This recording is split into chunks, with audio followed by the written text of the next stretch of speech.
mind. So in that sense, I would say a more differentiated world.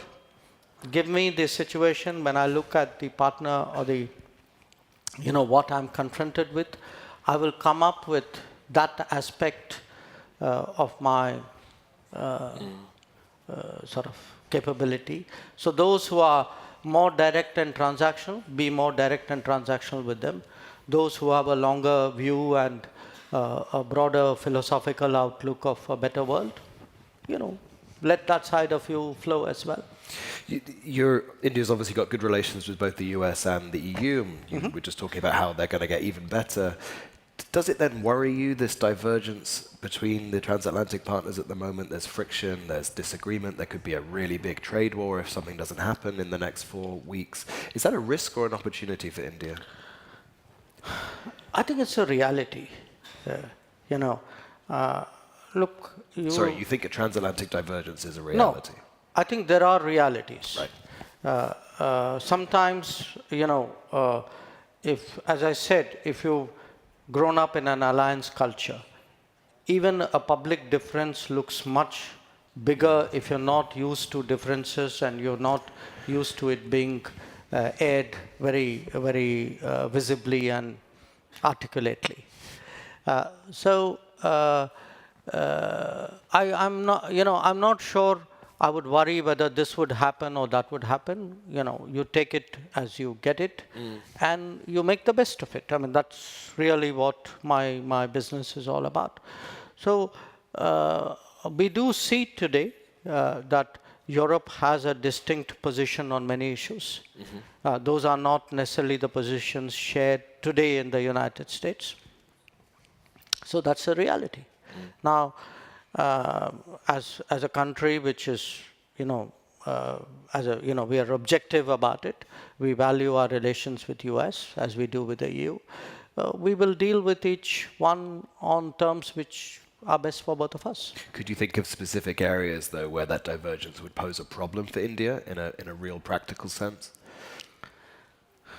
Not off the top of my head, because many of the arguments between Europe and US pertain to their own relationship. So if there is a debate about, let us say, defense budgets, Sure. Why would I wade into that? Sure. But you're saying if there is an area where it would then affect their foreign policy perhaps, or affect the way they see your part of the world, then that could be something where you'd have to respond. Sure. Trump has a much more, let's say, nuanced view of the war in Ukraine than his predecessor did. Okay, I'll take your word for it. Well, nuanced is the way that people have described India's position towards Russia in the last. That one is okay. So do you now feel vindicated that you were always right all along on Russia? No, look, let me walk back a bit. We have felt from the start that even if two countries, two neighbors have differences, even very deep differences, it cannot be settled by recourse yet. To that point of view right now. To the extent the United States today, under President Trump, also is an advocate of the fact that there has to be a negotiated solution. I think there is a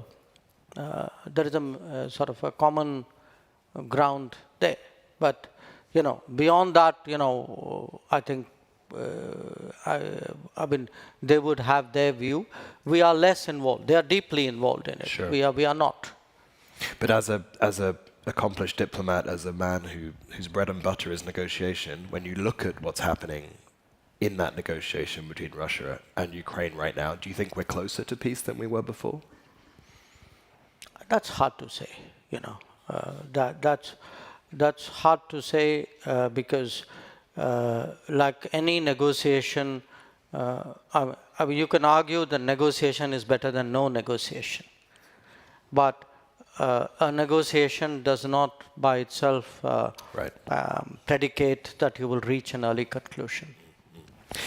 Another country that is looking to exploit the current, sorry, exploit is a loaded word. Another country is looking to find opportunities in the current geopolitical dislocation is China. How does India sort of make sure that it's taking advantage but also keeping an eye on China? How much does China's actions play into yours? Look, China, I mean, it's an obvious fact, but still I have to say it. China is an immediate neighbor. Yeah. Okay. It's a neighbor with whom also we have an unsettled boundary. So that's a big factor in our relations. We have a situation where China and India, who are who stand out because they're the only two countries with over 1 billion people, but also because they are two civilizational states in a way. They have, you see a kind of a parallel rise.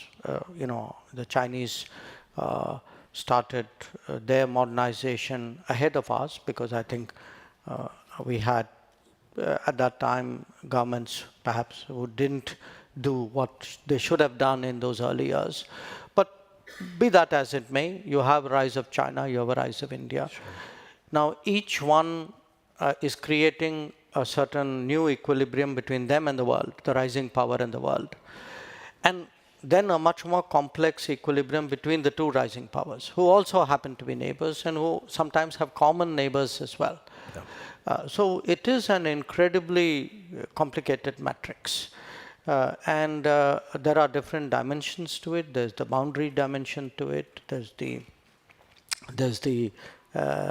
balances, if you would. There are economic issues, trade issues, economic, social. Yes. Yeah. So I think when you look at this relationship, it's far more textured and complicated than it would appear at first sight, where people really think that oh, you have this country and that country, and one will balance the other, one will sort of set off the other. Do you think, I mean, and what you've heard in the last 2 days here, do you think the Europeans are realistic enough about China, or still a bit naive in certain areas? Well, look, I would honestly would have said no, but I would caveat that answer.